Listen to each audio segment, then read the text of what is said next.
ने जैसे सीरियल शुरू किया टीवी के ऊपर, तो पहले एपिसोड के लिए जिन शख्सियत को चुना वो श्रीपाल जी सकता होंगे, हमें गर्व होना चाहिए उनके ऊपर।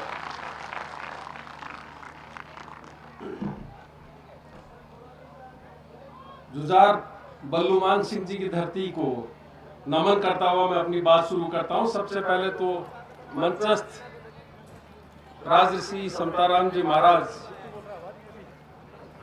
आदरणीय बूंदी नरेश, वंशवर्धन सिंह जी और राष्ट्र की राजकुमारी सुनीता सिंह जी और मंचस्थ सम्मानित अतिथिगण, यहाँ विराजमान अति सम्मानित मातृशक्ति और सभी क्षत्रिय बंधुओं का मैं नमन करता हूँ। दरअसल इतिहास शुद्धिकरण का जो अभियान चल रहा है उसमें शक्ति सिंह जी ने मुझे कहा कि आपको भी आना है, तो मुझे लगा कि इतिहास को लेकर बातें तो वैसे भी बहुत कुछ होती है, लेकिन मुझे बात नए इतिहास को बनाने की करनी चाहिए, क्योंकि किसी ने कहा है कि सिर्फ इतिहास को याद करके आगे बढ़ेंगे तो नया इतिहास हम नहीं रच सकते।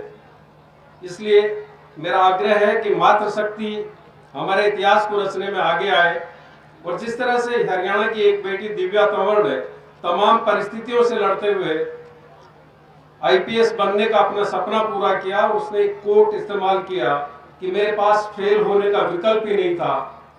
ऐसी लड़कियों को हम समाज में मंच पर ला करके खड़ा करें ताकि हम नए आदर्श लड़ सकें। आदरणीय समताराम जी महाराज का सानिध्य मुझे मिलता रहता है, और हर बार हम बात करते हैं उत्तर प्रदेश के जौनपुर जिले की माधोपट्टी की, जहां से अब तक 47 आईएएस आईपीएस निकल चुके हैं। एक ऐसा गांव जहां पर 4000 की आबादी है, और वहां पर तमाम आरक्षण के बावजूद लोग पढ़ लिख करके देश की सर्वश्रेष्ठ सेवाओं में जाते हैं। तो मुझे लगता है कि इस तरह के लोगों को भी हमारे आदर्श के तौर पर यहाँ बुलाना चाहिए, और साथ ही जो इतिहास शुद्धिकरण का जो अभियान चल रहा है इसको बढ़ाने की कोशिश भी होनी चाहिए, क्योंकि इतिहास हम तभी बना सकते हैं जब हम अपने इतिहास को बचा सकेंगे।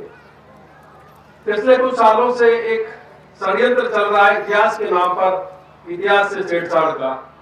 उसके पीछे मुझे एक साजिश भी नजर आती है कि कहीं वो योगी आदित्यनाथ जैसे नेतृत्व को चुनौती देने के लिए तो ऐसा नहीं हो रहा है कि 2 जातियां 4 जातियां आपस में भिड़ जाएं और एक नया नेतृत्व उभरने से रोक दिया जाए। कहीं ऐसा तो नहीं है कि सचिन पायलट जैसा एक नेतृत्व उभर रहा है राजस्थान में, उसको चुनौती के तौर पर उसके सामने जातियों को लड़ा दिया जाए और उसके समाज की स्वीकार्यता को खत्म कर दिया जाए।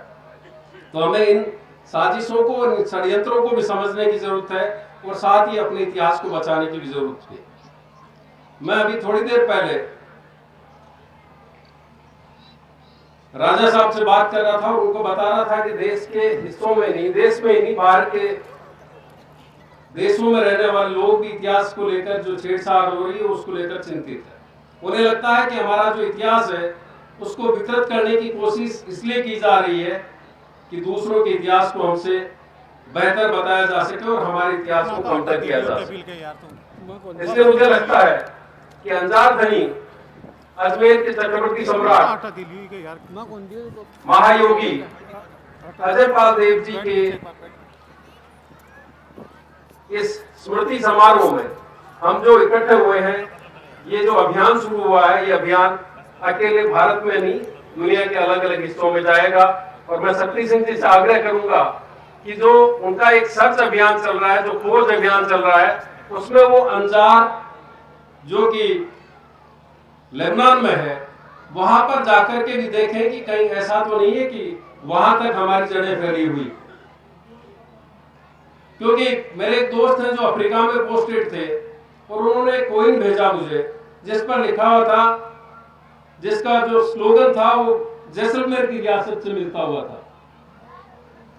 और वहां पर जब पूछताछ की तो पता चला कि उस वक्त वहां के जो भाटी शासक थे उन्होंने अफ्रीकी देशों तक अपना शासन किया था।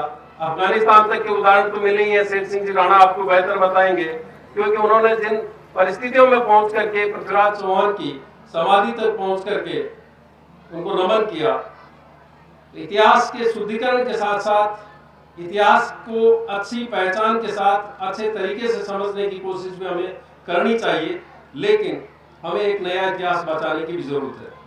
हमें ये देखना होगा कि जब पदक तालिकाएं होती है किसी भी खेल की, चाहे कॉमनवेल्थ की हो, चाहे एशियाड की हो, चाहे विश्व खेलों की हो, वर्ल्ड कप की हो, उसमें हमारे लोग क्यों नहीं आ पा रहे? क्या वजह है कि हम आज सर्विसेज में पिछड़ते जा रहे हैं, व्यापार में पिछड़ते जा रहे हैं और एक निराशा के साथ और ज्यादा पीछे चले जा रहे हैं। ऐसे में मुझे लगता है कि हमें अपने इलाकों से रोल मॉडल तलाशने चाहिए। हमें अपने इलाकों से रोल मॉडल निकाल करके उन्हें मंच देने चाहिए और उनकी बात को सुनना चाहिए कि वो किन परिस्थितियों में किस तरह से बढ़ते हुए उन्होंने एक नया इतिहास रचा है। उसके लिए आपके पास में एक दिव्या तंवर भी है, माधोपट्टी जैसा गांव भी है। यहाँ से ऑस्ट्रेलिया और न्यूजीलैंड में आपके यहाँ से काफी राघव हरियाणा के, जिन्होंने ऑस्ट्रेलिया और न्यूजीलैंड में जाकर के अपना वर्चस्व बनाया है। या मैं अकेले इसकी बात नहीं करूं, राजस्थान के कई क्षत्रिय ऐसे हैं जिन्होंने ब्रिटेन में जाकर के अपनी पहचान बनाई, अपने आप को स्थापित किया। उन आदर्शों को भी अपने मंचों पर लाना चाहिए।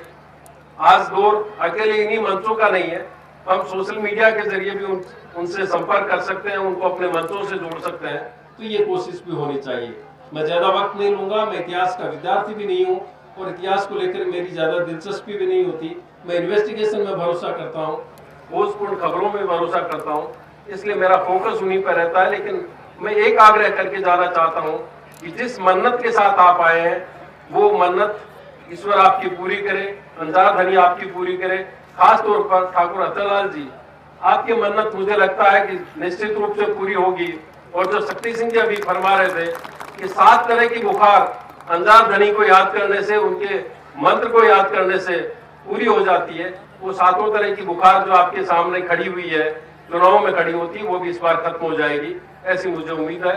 और ये आयोजन बड़ा हो, ये स्मृति समारोह पूरा जो उत्तरी भारत है उसका केंद्र बिंदु बने, यहाँ पर हर साल इस तरह के उत्सव हो, ये उम्मीद है।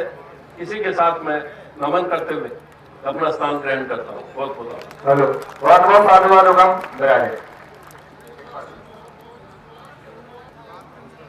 आदरणीय सम्मानित बुजुर्गों और नौजवान साथियों, जितने साथी हमारे